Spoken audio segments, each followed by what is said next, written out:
हमारे देश में ऐसा क्यों है कि ऐसी चीज़ें बनाकर परोसी जाती हैं और फिर उस पर सियासी रोटियां भी सेकी जाती हैं?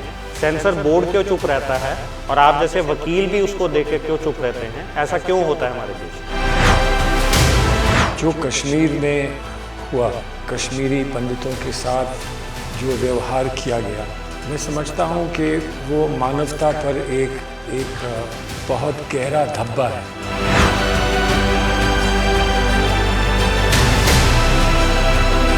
आपका कहना है कि एक लड़की को चलते हुए आरे में काट दिया अगर पिक्चर में दिखाया जाता है, सेंसर बोर्ड भी उसको अलाउ करता है, तो उसमें हमारे लॉ में अगर हम उसको रोकेंगे, कहा जाएगा कि ये ब्रुटैलिटी ना दिखाई जाए, तो उसे आप कुरेदना कहेंगे। एक 2014 में एक्सीडेंटल प्राइम मिनिस्टर आई थी, तो क्या ये जो फिल्म आई है इसको भी क्या सरकार के द्वारा तो नहीं बनाया गया डिसीजन को सही साबित करने के लिए? मैं कह रहा हूँ कि कश्मीर फाइल्स का क्या असर होगा, कश्मीर फाइल्स को कैसे बनाना चाहिए था, जैसा भी है आपने जैसी बनाई है उसको लोगों को देखने दीजिए। लेकिन जहाँ एक तरफ आप ये कर रहे हैं, वहाँ परजानियाँ भी देखिए। परजानियों को देखने के लिए मना कर दिया गया, तो परजानियाँ आप नहीं देख सकते हैं।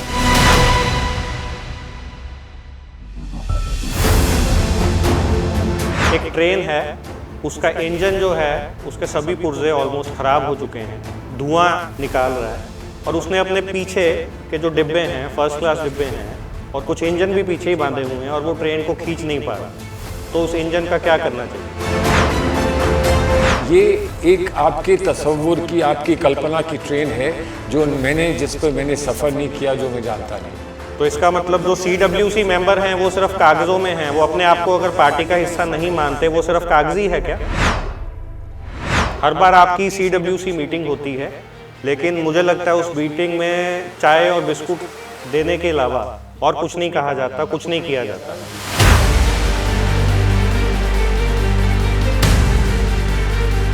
जो G23 ग्रुप है सर, उनको विश्वास नहीं है, तो क्या उनकी राय पे कभी गौर किया आपकी पार्टी ने? क्या मुझे उनमें विश्वास है? आपको है?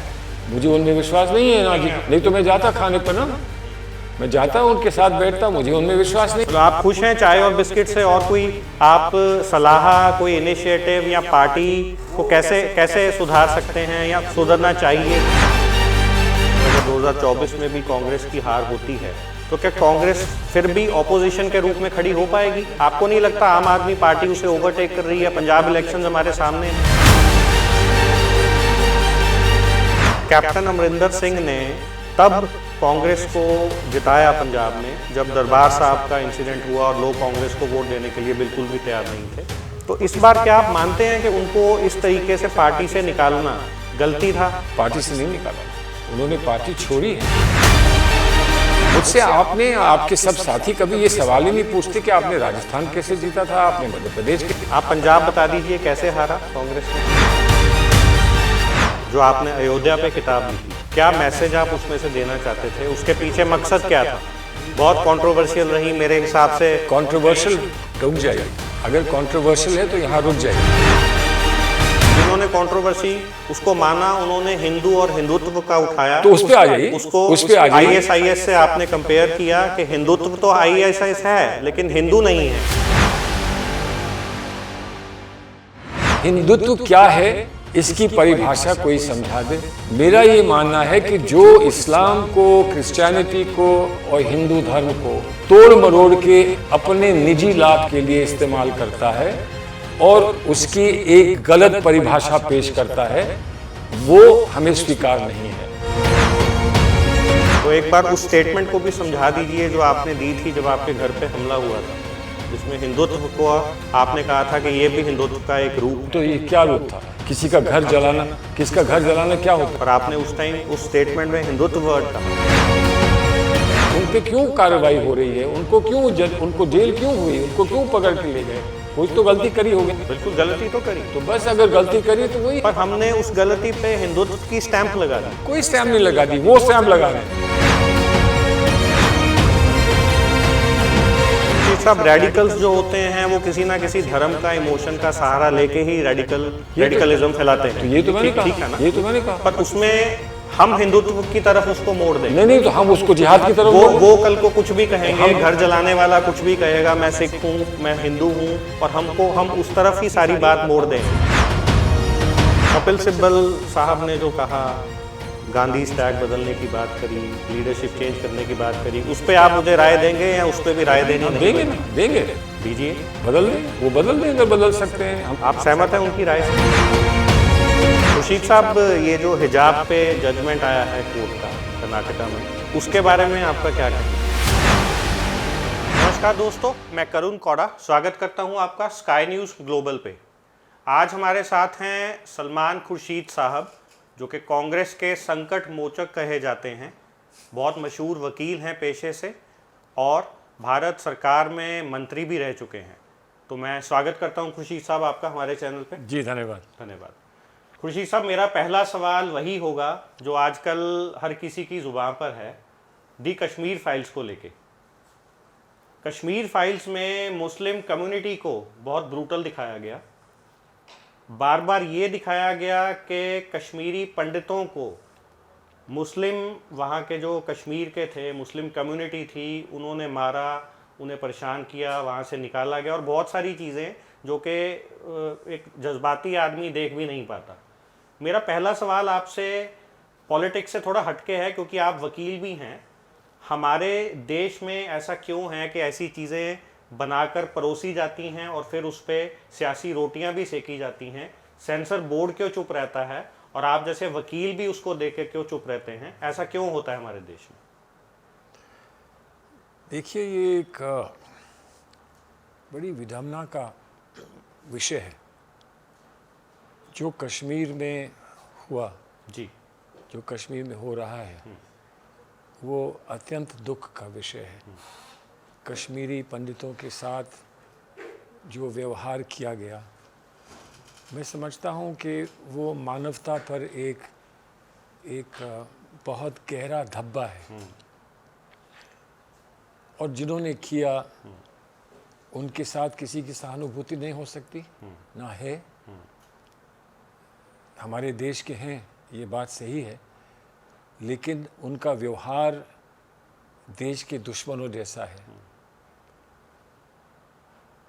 और एक बहुत गहरी चोट ये आत्मा पर, हमारी राष्ट्रीय आत्मा पर, ये एक बहुत गहरी चोट है। तो चोट लगती है तो क्या करते हैं? दवा लगाते हैं, डॉक्टर के पास जाते हैं, और प्रयास ये करते हैं कि चोट से अपने आप को बाहर निकाल सकें। जो मन पे लगती है, दिल पे लगती है, मस्तिष्क पे लगती है, जो आपके शरीर पर लगती है, जिस्म पे लगती है, वो हर चोट का अलग अलग इलाज निकालने का प्रयास होता है। ये भी एक चोट है। इस चोट पर मरहम हमने लगाया है या नहीं लगाया है, कितना लगाया है, कितना और लगना चाहिए, इस पे चर्चा होनी चाहिए। आपको नहीं लगता इस फिल्म ने जख्मों को और कुरेदा है, मतलब हम नहीं लगाया? देखिए, जो फिल्म बनाता है, दिखाता है, और जो देखता है, वो अगर चाहता है कि जख्म जो है वो करोदे जाएं, तो हम क्या शिकायत कर सकते हैं? हम ये तो नहीं कह सकते कि जख्म नहीं है। हम उनसे हाथ जोड़कर ये निवेदन कर सकते हैं कि ये जख्म अब समाप्त करो। खुर्शीद साहब, वकील हैं आप, हाथ जोड़ के निवेदन करने की बजाय कुछ और इनिशिएटिव भी ऐसी पिक्चरों को आगे से रोकने के लिए क्या कुछ लिया जा सकता है? ताकि हम और जख्म कुरेद दें, हम खड़े होकर बहस करें और हम कहें कि इनको ये कहने का हक़ नहीं है, इनको अपनी दर्द का बयान करने का हक़ नहीं है, और हम और एक नया ज़ख्म लगाएं। वकालत से हर समस्या का समाधान नहीं निकलता है, कुछ मानवता से समस्या का समाधान निकलना है। वकीलों ने भारत को आज़ादी नहीं दिलाई, महात्मा गांधी ने दिलाई। वो लोग जो संघर्ष में दिन रात सड़क पर निकले, उन्होंने दिलाई, वकीलों ने नहीं दिलाई। वकील बहस करते कोर्ट में जाकर और आज़ादी दिलाते, ऐसा संभव नहीं है। तो वकील का काम कुछ और है। तो इसका मतलब आपका कहना है कि एक लड़की को चलते हुए आरे में काट दिया अगर पिक्चर में दिखाया जाता है, सेंसर बोर्ड भी उसको अलाउ करता है, तो उसमें हमारे लॉ में अगर हम उसको रोकेंगे, कहा जाएगा कि ये ब्रुटैलिटी ना दिखाई जाए, तो उसे आप कुरेदना कहेंगे। ऐसा नहीं है। ये आज जैसे मैंने जो शब्द का प्रयोग किया वो विडंबना है। जी। ऐसा दिखाया जाए, मैं समझता हूँ हर समाज में और हर व्यवस्था में सेंसर बोर्ड्स में ऐसी चीज़ को नहीं दिखाया जाता है, या अगर दिखाते हैं तो वो कहते हैं कि सिर्फ 18 से ज़्यादा आयु के लोग जो हैं वो देखें, बच्चे ना देखें। उसका क्या कारण है? क्योंकि बच्चों का मन ऐसा होता है या उनकी सोच ऐसी होती है कि उस पर हम कोई कठोर प्रभाव ना डालें। पर ये तो बड़ों पे भी प्रभाव डाल रही है। तो अगर ये बड़ों पर भी डाल रही है तो आज देश के सामने एक चुनौती है कि हम ये सोचें कि ऐसा करना चाहिए। कश्मीर पर ये पहली फिल्म नहीं है। कश्मीर पर बहुत फिल्में बनी हैं और बहुत सारी फिल्में हैं जहाँ कहीं ना कहीं कुछ ना कुछ कष्ट की बात भी आती है, लेकिन अंततः फिर उस पिक्चर में एक संदेश भी दिखता है। मैं आपकी संदेश वाली बात पे सॉरी आपको बीच में टोक रहा हूँ। एक 2014 में एक्सीडेंटल प्राइम मिनिस्टर आई थी, तो क्या ये जो फिल्म आई है इसको भी क्या सरकार के द्वारा तो नहीं बनाया गया डिसीजन को सही साबित करने के लिए? क्या ऐसा भी हो सकता है? आपका मानना क्या है? कुछ भी हो सकता है, लेकिन आप ये राय as a AICC CWC member दे रहे हैं, एज अ वकील दे रहे हैं? क्या हो सकता है? किसके प्रोबेबिलिटी किसकी ज़्यादा है? मैं ना वकील की हैसियत से दे रहा हूँ, ना AICC वर्किंग कमेटी के सदस्य की हैसियत से दे रहा हूँ। मैं समझता हूँ कि इसमें एक सच्चे भारतवासी, एक सच्चे इंसान को इस पर क्या कहना चाहिए। अगर कोई ऐसा कर रहा है तो बड़ा दुख का विषय है, लेकिन ये आरोप प्रत्यारोप का समय नहीं है, ये दर्द को दूर करने का समय है। और मैं ये कहता हूँ कि अगर किसी इस फिल्म से दर्द दूर हो जाता है तो मैं इस फिल्म को पूरा समर्थन देता हूँ। जी। और अगर इस फिल्म से दर्द बढ़ जाता है या और आपस में बिखराव हो जाता है तो मैं ये कहूँगा कि भाई ये जिसने बनाया है वो फिल्म ने उसने देश की कोई सेवा नहीं की, देश के लिए हितैषी नहीं है वो, ऐसा मैं कहूँगा। लेकिन ये सब कह रहा हूँ इसलिए कि मैंने जो बात सुनी है उसी पर मैं अपने विचार आपको दे सकता हूँ। मैंने फिल्म देखी नहीं है। अच्छा। फिल्म आएगी, जब फिल्म OTT पे आएगी मैं देखूँगा और उसके बाद अगर विस्तार से आप फिल्म पर बात करना चाहेंगे तो मैं अवश्य बात करूँगा। हाँ, इतना बस एक बात कह देता हूँ कि अगर हम कह रहे हैं, मैं कह रहा हूँ कि कश्मीर फाइल्स का क्या असर होगा, कश्मीर फाइल्स को कैसे बनाना चाहिए था, जैसा भी है आपने जैसी बनाई है उसको लोगों को देखने दीजिए। और लोगों से ये मैं गुजारिश करूँगा कि आप देखें तो शांतिपूर्वक देखें, आप उसको समझने की कोशिश करें और उससे उभर कर बाहर हम कैसे निकलेंगे उस कष्ट से, उस पर कुछ विचार करें। जी। लेकिन जहाँ एक तरफ आप ये कर रहे हैं वहाँ परजानिया भी देखिए। परजानिया को देखने के लिए मना कर दिया गया कि परजानिया आप नहीं देख सकते हैं। तो जहाँ ये देख रहे हैं वहाँ परजानिया भी देखिए और फिर बैठकर तय करिए क्या परजानिया हमारे लिए एक सही रास्ता दिखाता है, क्या कश्मीर फाइल्स हमारे लिए सही रास्ता दिखाता है, या हमें कोई बीच का रास्ता निकालना चाहिए और उस बीच के रास्ते से हमें ये घाव भरने हैं और मरहम लगाकर जो चोट लगी है इस चोट को हमें समाप्त करना है। दूसरा सवाल खुर्शीद साहब मेरा ये है कि एक ट्रेन है, उसका इंजन जो है उसके सभी पुर्जे ऑलमोस्ट ख़राब हो चुके हैं, धुआं निकाल रहा है और उसने अपने पीछे के जो डिब्बे हैं, फर्स्ट क्लास डिब्बे हैं और कुछ इंजन भी पीछे ही बांधे हुए हैं और वो ट्रेन को खींच नहीं पा रहा, तो उस इंजन का क्या करना चाहिए? पीछे भी इंजन है, डिब्बे भी फर्स्ट क्लास हैं। मैं आपकी सवाल का तात्पर्य समझ रहा हूँ। जो हर बार आपकी CWC मीटिंग होती है, लेकिन मुझे लगता है उस मीटिंग में चाय और बिस्कुट देने के अलावा और कुछ नहीं कहा जाता, कुछ नहीं किया जाता। चाय और बिस्कुट मिलते तो हैं, और अगर हम चाय और बिस्कुट से संतुष्ट हैं तो जो लोग बाहर हैं वो क्यों नहीं संतुष्ट हैं? जो आप सवाल पूछ रहे हैं जो सवाल पूछ रहे हैं, मैं उसका सीधा जवाब अगर इंजन के बारे में दे दूं जी, तो वो आप कहेंगे वो आप सवाल अपनी पार्टी के बारे में जवाब दे रहे हैं। मैं अपनी पार्टी के बारे में जवाब दूंगा तो मैं कुछ और कहूंगा, इंजन के बारे में जवाब दूंगा तो आप इंजन के बारे में दीजिए। मैंने आपकी पार्टी का नाम नहीं लिया। मैं इंजन ड्राइवर नहीं हूँ, मैं इंजीनियर नहीं हूँ। पर आप अपनी राय तो दे सकते हैं। नहीं, राय तो मैं दे आप सकता भी हूँ। उसी ट्रेन का हिस्सा हैं। मैं आप कहूँगा भी डिब्बा है या इंजन है उसी ट्रेन में। मैं नहीं हूँ ना, यही तो मसला है कि मैं उस ट्रेन का हिस्सा नहीं हूँ। ये एक आपके तसव्वुर की, आपकी कल्पना की ट्रेन है जो जिस पर मैंने सफ़र नहीं किया, जो मैं जानता नहीं। तो इसका मतलब तो जो CWC मेंबर हैं वो सिर्फ कागजों में हैं, वो अपने आप को अगर पार्टी का हिस्सा नहीं मानते, वो सिर्फ कागजी है क्या? यही तो कह रहा हूँ, इसीलिए तो आपकी कल्पना में आपने मुझे जोड़ दिया।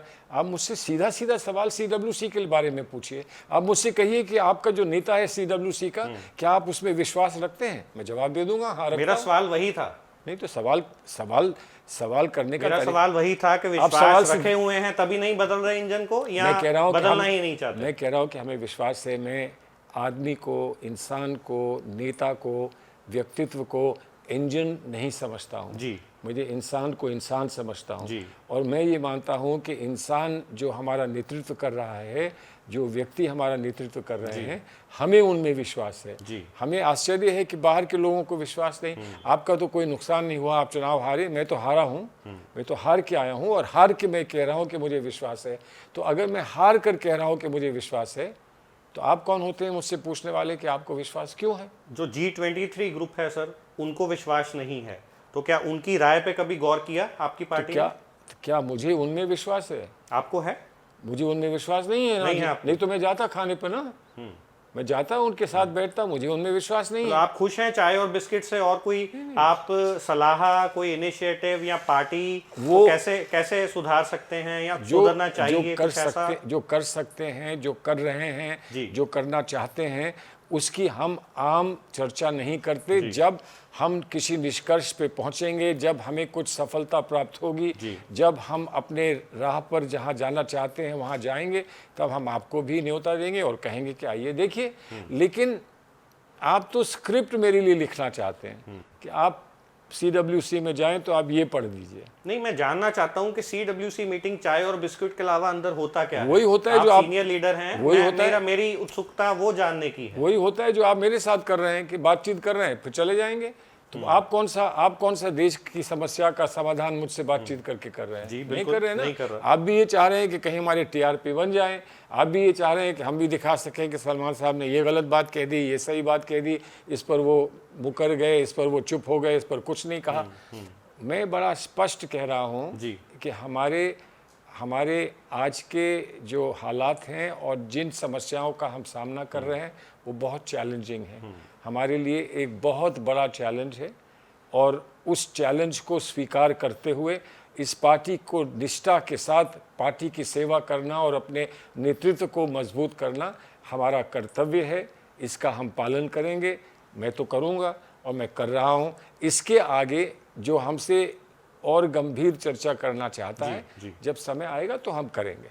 अगर 2024 में भी खुर्शीद साहब, खुदा ना करे ऐसा हो, पर अगर 2024 में भी कांग्रेस की हार होती है तो क्या कांग्रेस फिर भी ऑपोजिशन के रूप में खड़ी हो पाएगी? आपको नहीं लगता आम आदमी पार्टी उसे ओवरटेक कर रही है? पंजाब इलेक्शन हमारे सामने है। मैं जवाब दूंगा।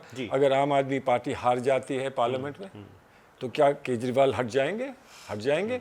अगर बीजेपी हार जाती है तो क्या मोदी जी हट जाएंगे? ये तो एक काल्पनिक पार्टियों को एक जीत मिलती रही, हौसला मिलता रहा। हमको कांग्रेस 2014 से डाउन जा रही है। 2014 से डाउन जा रहे हैं और 2014 पर जब हम पहुंचे, 100 साल की हमारी गाथा है, 100 साल की हमारी कहानी है, तो उसको सब लोग भूल गए। जब 2 लोग थे भारतीय जनता पार्टी के राज्यसभा में, लोकसभा में, तो क्यों नहीं किसी ने ये कहा था कि अटल बिहारी को आपने क्यों अपना लीडर बनाया है? क्यों नहीं कहा था? नहीं कहा था। पर गांधी का टेन्योर और अटल बिहारी वाजपेयी साहब के टेन्योर में बहुत फर्क है खुर्शीद साहब। क्या फर्क है? उतना टेन्योर और उतनी सुपरमेसी पार्टी में बीजेपी में नहीं है। फैमिली टैग बीजेपी में उतना नहीं है। माफ करिए, अटल जी की राजनीतिक जीवन बहुत लंबा जीवन था। बिल्कुल था। उनसे तो नहीं कहा गया कि हम आपको टिकट नहीं देंगे, आप जिता नहीं सकते, आप यहाँ बैठ जाइए। अडवाणी जी से तो कहा गया जब मोदी जी आगे आए। अडवाणी जी से जब कहा गया जब मोदी जी आ गए, तो आगे मोदी जी की जगह कोई और आ जाएगा तो मोदी जी से कहा जाएगा। तो इसलिए जब कोई आता है वो कहता है, लेकिन आने से पहले को आप बैठे कह रहे हैं कि इनको बदल दीजिए, कोई आ जाएगा, कोई आएगा तो आ जाएगा, देखा जाएगा, उसके बाद हमको पसंद आएगा हम काम करेंगे साथ, हमको नहीं पसंद आएगा नहीं साथ काम इसी सवाल में एक सवाल और निकलता है खुर्शीद साहब जी। कैप्टन अमरिंदर सिंह ने तब कांग्रेस को जिताया पंजाब में जब दरबार साहब का इंसिडेंट हुआ और लोग कांग्रेस को वोट देने के लिए बिल्कुल भी तैयार नहीं थे। बेशक 2017 में कैप्टन अमरिंदर सिंह ने दोबारा सरकार बनाई, जबकि कांग्रेस की सरकार पूरे देश में कहीं भी नहीं थी, कांग्रेस साफ हो चुकी थी। तो इस बार क्या आप मानते हैं कि उनको इस तरीके से पार्टी से निकालना गलती था? पार्टी से नहीं निकाला उनको, पार्टी से नहीं निकाला, उन्होंने पार्टी छोड़ी है, पार्टी से नहीं निकाला। पार्टी उन्होंने इसलिए छोड़ी क्योंकि उनको मेरे मित्र हैं, उनको सीएम पद से हटाया गया। मेरे मित्र हैं, मेरा बड़ा प्रयास था कि उनको सशक्त रखा जाए, उनको साथ रखा जाए, उनको पूरी सपोर्ट मिले, मेरा बड़ा प्रयास था। मैं सफल नहीं हुआ उस प्रयास में, और मैं सफल प्रयास में इसलिए नहीं हुआ कि जो पंजाब के विधायकगण थे उनकी कुछ मंशा थी, उन्होंने नेतृत्व के सामने ये सही था जो फैसला लिया गया? आपके राय क्या है इस पे? और अगर दोबारा क्या उनके लिए खुल सकते हैं दरवाजे पार्टी के? देखिए, मैं पार्टी के निर्णय नहीं लेता हूँ, मुझसे आप अपनी राय तो दे सकते हैं कि खुल सकते हैं। तो राय तो मैं उनको दूंगा ना, आपको नहीं दूंगा। राय तो मुझसे मेरा नेतृत्व राय मांगेगा, मैं दे दूंगा। और शायद फिर आप पूछें कि आपने क्या राय दी तो मैं आपको बता दूं, लेकिन आज राय मैं आपको नहीं दूंगा, राय मैं अपने नेतृत्व को दूंगा। क्या होना चाहिए, क्या नहीं होना चाहिए, मेरी अपनी निजी राय ये है कि बहुत सारे लोग हैं जो हमको छोड़ के गए हैं, बहुत सारे लोग हैं। कैप्टन अमरिंदर सिंह जी तो एक बहुत बड़े व्यक्तित्व के आदमी हैं, बहुत सारे लोग छोड़ के गए। मैं उत्तर प्रदेश में था, मेरे साथ बहुत सारे लोग काम करते थे, समय समय पर उन्होंने पार्टी छोड़ दी, दूसरी पार्टियों में चले गए। मेरा तो बहुत मन होता है कि किसी तरह से मुझे ऐसा एक मौका मिले कि मैं सबसे कहूं कि आओ वापस एक बार फिर जुड़ें, आ जाओ, जो बात हुई वो भूल जाओ, अब आ जाओ, हम लोग फिर जुड़ जाएं। लेकिन ये सब करने के लिए जाहिर है मुझे अपने नेतृत्व से कुछ आदेश लेने होंगे, उनसे उनके निर्णय पर मैं ऐसा कर पाऊंगा। मैं तो अपनी पार्टी अलग नहीं चलाता हूं, मैं पार्टी का एक हिस्सा हूं, जो कांग्रेस चाहेगी, जैसा कांग्रेस चाहती है मैं वैसे ही करूंगा। लेकिन आप कैप्टन साहब की बात कह रहे थे, चुनाव उन्होंने जिताया, तो मुझे हंसी इसलिए आ गई कि मैंने एक इंटरव्यू देखा था, आज़ाद साहब ने कहा था कि पंजाब का चुनाव तो उन्होंने जिताया। अच्छा, तो कैप्टन साहब ने जिताया या आज़ाद साहब ने जिताया, इसका निर्णय कौन करेगा? कांग्रेस में एक और कल्चर है खुर्शीद साहब, उस पे के बारे में मैं आपसे राय लेना चाहूँगा, राय जानना चाहूँगा। पता नहीं आप बताएंगे या नहीं, क्योंकि आप कहते हैं कि मैं आपको राय क्यों बताऊँ, मैं अपनी राय अपने नेतृत्व को दूंगा। बिल्कुल। यहाँ पे जब चुनाव होता है, बीजेपी और आम आदमी पार्टी प्रोफेशनल टीम्स हायर करती है, स्ट्रैटेजिक कंसल्टेंट हायर करते हैं, लेकिन कांग्रेस में आपकी पार्टी में किसी हारे हुए सीएम को या किसी और दूसरे प्रदेश के किसी आदमी को इंचार्ज बना के बिठा दिया जाता है। उस आदमी को उस राज्य का पता नहीं होता, वहाँ के लोगों की भाषा पता नहीं होती, और फिर वो उसी में लगा रहता है, और उसका मेन कोशिश जो होती है कि मैं अपनी छवि बिल्ड करूं, पार्टी बिल्ड हो ना हो मेरी छवि बने। उसको आप ठीक मानते हैं क्या? इस पे मैं राय देंगे आप, या ये भी नेतृत्व को ही देंगे? ये आपकी राय है, इसमें मेरे नेतृत्व को मुझसे अगर कुछ पूछना होगा तो मैं अवश्य बताऊंगा जी, जितना मैं जानता हूं, जितना मुझे ज्ञान है। ये ठीक है ऐसा, ये पॉलिसी आप क्या मानते हैं? मुझे क्या मालूम, हम बीजेपी जैसे क्यों नहीं है? क्या ये ठीक है कि हम बीजेपी जैसे नहीं है? नहीं, पर आप पूछिए मुझसे, हमारे यहाँ आरएसएस नहीं है, हमारे यहाँ बीजेपी नहीं है। कोई चीज अगर लगातार फेल होती जा रही है, दोबारा से मैं इंजन की बात करूंगा, ट्रेन स्पीड ही नहीं पकड़ रही, तो कुछ तो आपको लग रहा है कि फेल हो रही है, मुझे नहीं लग रहा है। अच्छा, मुझे लग रहा है कि आने वाला वक्त हमारा होगा, मुझे लग रहा है। और अगर विश्लेषण करें और बैठकर विस्तार से हम बात करें कि हम कहीं हारे तो क्यों हारे, कहीं पर हम जब जीते थे तो क्यों जीते। मुझसे आपने, आपके सब साथी कभी ये सवाल ही नहीं पूछते कि आपने राजस्थान कैसे जीता था, आपने मध्य प्रदेश कैसे जीता आप पंजाब बता दीजिए कैसे हारा कांग्रेस ने, उसके बारे में राय दे सकते हैं। आप मुझसे ये तो पूछिए जो पहले इलेक्शन राजस्थान का हुआ था कि हम कैसे जीते थे, तब मैं बताऊंगा कि पंजाब हम कैसे हारे हैं। मैं आपको बता दूं, आप राजस्थान पंजाब दोनों का बता दें तो बहुत अच्छा होगा। नहीं, मैं कैसे बता दूं कि राजस्थान हम कैसे जीते थे। राजस्थान हम ऐसे जीते थे, आपने कहा पूछिए, मैं बताऊंगा। बता रहा हूं ना, आप पूछते नहीं है। आप ये नहीं पूछते हैं कि राजस्थान कैसे जीते। मैं बता रहा हूं कि राजस्थान हम इसलिए जीते कि एक नौजवान ने बड़ी मेहनत की थी, सचिन पायलट ने बड़ी मेहनत की थी, और उसके साथ साथ एक अनुभवी और एक जमीन से जुड़ा व्यक्ति अशोक गहलोत, जो आज वहाँ के मुख्यमंत्री हैं, उन्होंने लोगों का विश्वास जीता था। और उसकी वजह से, उस कॉम्बिनेशन की वजह से, और जो कांग्रेस का एक कॉम्बिनेशन आप कितने दिन सस्टेन रख पाए, कितने दिन रख पाए उसको पता नहीं। अभी तो है कॉम्बिनेशन, आपको दिखता होगा कॉम्बिनेशन नहीं है, आज तो कॉम्बिनेशन है। आपस में पॉलिटिक्स में कोई पॉलिटिक्स में बैठकर चैरिटी नहीं करता है। हर एक चाहता है कि मुझे कुछ ज़मीन और मिले, मुझे पावर कुछ और मिले, मुझे हस्तक्षेप करने का अवसर और मिले, हर एक चाहता है। और जो पार्टी की लीडरशिप होती है उसका प्रयास ये होता है कि सबको एक साथ लेकर कहीं ना कहीं सबको खुश रखे, मैनेज करे और एक संतुलन बना के रखे। वो संतुलन आज राजस्थान में है, वो राजस्थान। अब आप मुझसे पूछें कि आप पंजाब कैसे हार गए, इसलिए कि पंजाब का विश्लेषण मैंने नहीं किया है। जीत हमारी हुई थी, आप जीत गए वहां का विश्लेषण हो जाता है, हारे हुए का नहीं होता। इसलिए कि 4 साल पहले जीते थे, 4 साल में विश्लेषण नहीं करता तो आप कहते 4 साल कर क्या रहे थे। अब पंजाब अभी हारे हैं और आप कह रहे हैं कि विश्लेषण कर दो। हो रहा है, हो जाएगा, हम उसका भी आपको बता देंगे। जी खुर्शीद साहब, ये जो हिजाब पे जजमेंट आया है कोर्ट का कर्नाटका में, उसके बारे में आपका क्या कहना है? उसके लिए क्या आप एक हमारे दर्शकों को एक स्ट्रॉन्ग मैसेज देना चाहें, कम्युनिटी को, दर्शकों को? स्ट्रॉन्ग मैसेज नहीं देना चाहता हूँ मैं सच्चाई का मैसेज देना चाहता हूँ। जी वही भारत की सभ्यता है। भारत की सभ्यता में मैं भी किसी धार्मिक स्थान पर जाता हूँ, चाहे मेरे धर्म का हो चाहे किसी और के धर्म का हो। गुरुद्वारे आप जाते हैं, गुरुद्वारे मैं भी जाता हूँ, गया हूँ। गुरुद्वारे जाते हैं तो हम सर ढक के जाते हैं। हमको कोई कोर्ट बताएगा कि आप गुरुद्वारे जाएं तो सर ना ढकें, और हमको कोर्ट ये सोचकर बताएगा कि ये आपके धर्म की इसेंशियल प्रैक्टिस है कि नहीं है, ये कोर्ट बताएगा। दुनिया जानती है कि हमारी जो आस्थाएं हैं, उन आस्थाओं को व्यक्त करने के बहुत सारे रास्ते हैं, तरीके हैं, तो हम सर ढक के जाते हैं। घर में बहू होती है, बहू आती है, जब बुजुर्ग बैठे होते हैं, पाँव छूने आती है तो घूंघट पहन कर आती है, घूंघट बना के आती है, इसलिए कि हमारी ये सामाजिक परंपराएं हैं। हम सिंदूर लगाते हैं, हमारी बहनें सिंदूर लगाती हैं जब शादीशुदा होती हैं, हमारी परंपरा है। हमारे सरदार साथी पगड़ी पहनते हैं, कड़ा पहनते हैं, केश रखते हैं, ये हमारी परंपरा है और इसको हम अलाउ करते हैं। जी। तो अगर कोई सर ढकता है, जी। मैं तो कहता हूं कि अगर मर्द सर ढकना चाहे तो उसको भी आज्ञा होनी चाहिए, और कोई बहन हमारी बच्ची कोई सर ढकना चाहे तो उसको भी आज्ञा होनी चाहिए।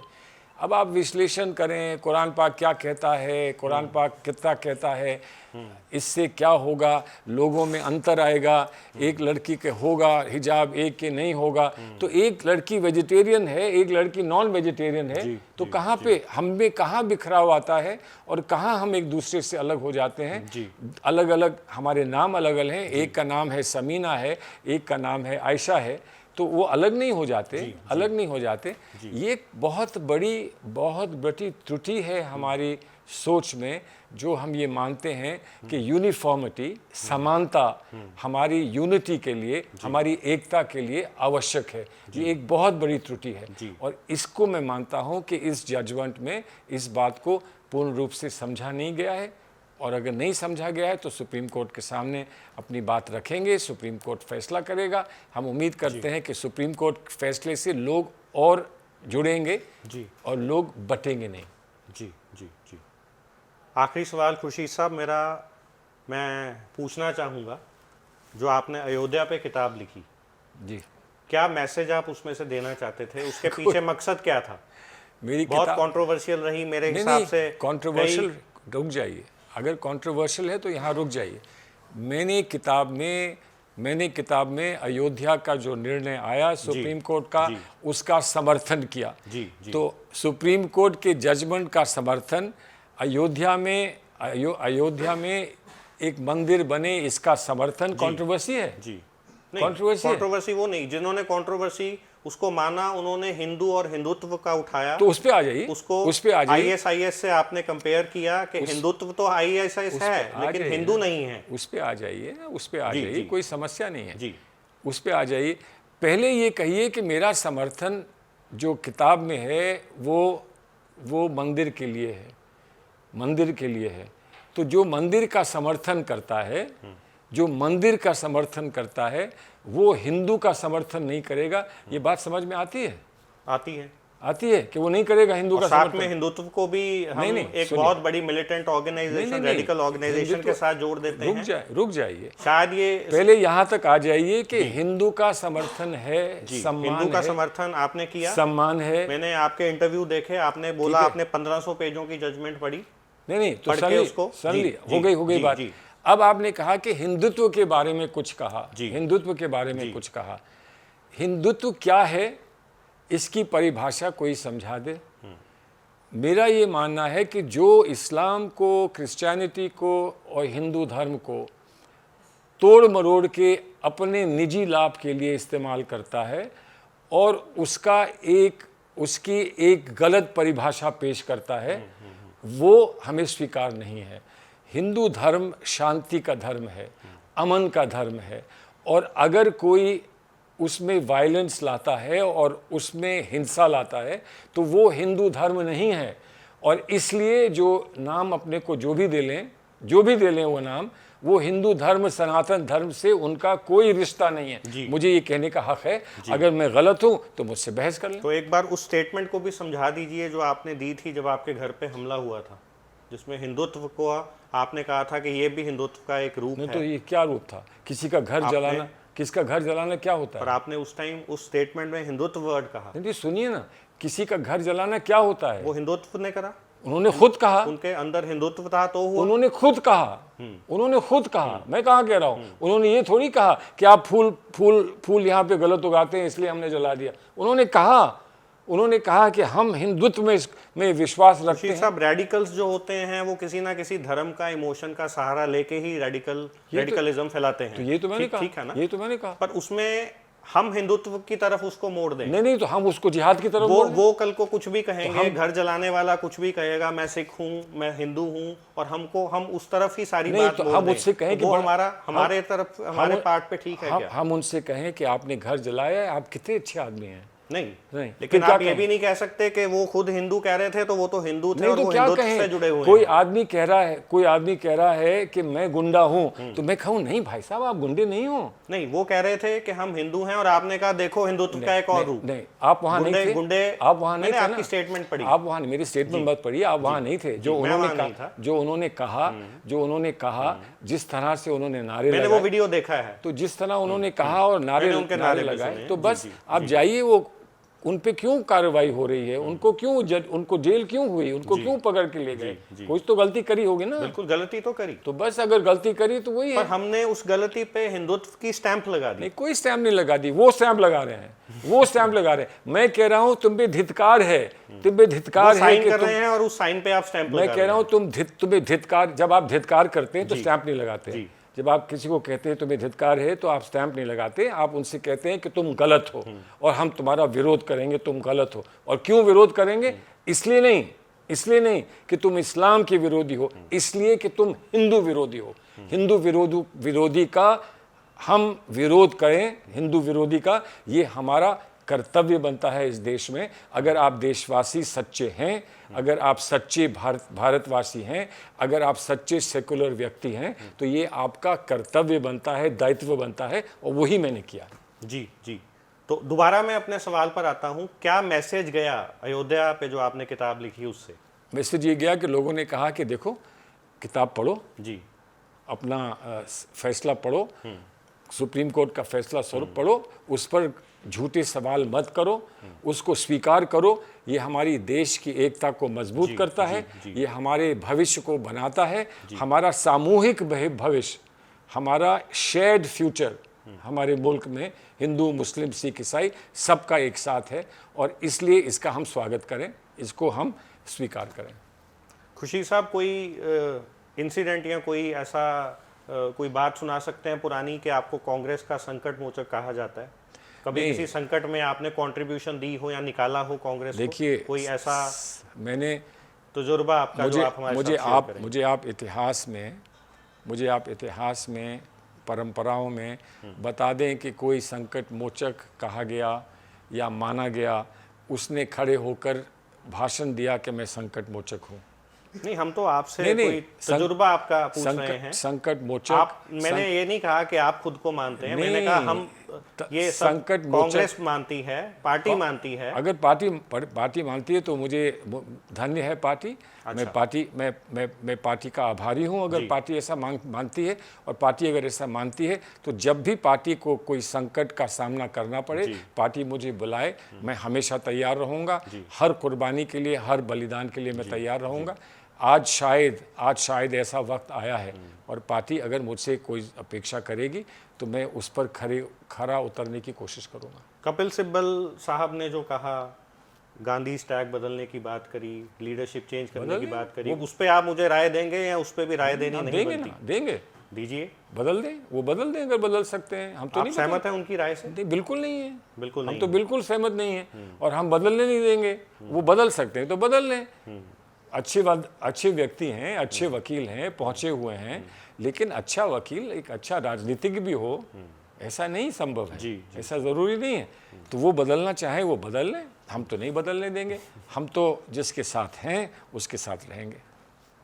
हमारे साथ थे दोस्तों सलमान खुर्शीद साहब, बहुत अच्छे से इन्होंने सब चीज़ों को हमारे साथ साझा किया, सारी चीज़ों पे रोशनी डाली, किताब पे भी रोशनी डाली। मैं शुक्रिया करता हूं सलमान खुर्शीद साहब का एक बार फिर से। शुक्रिया सर, धन्यवाद, नमस्कार, धन्यवाद, थैंक यू।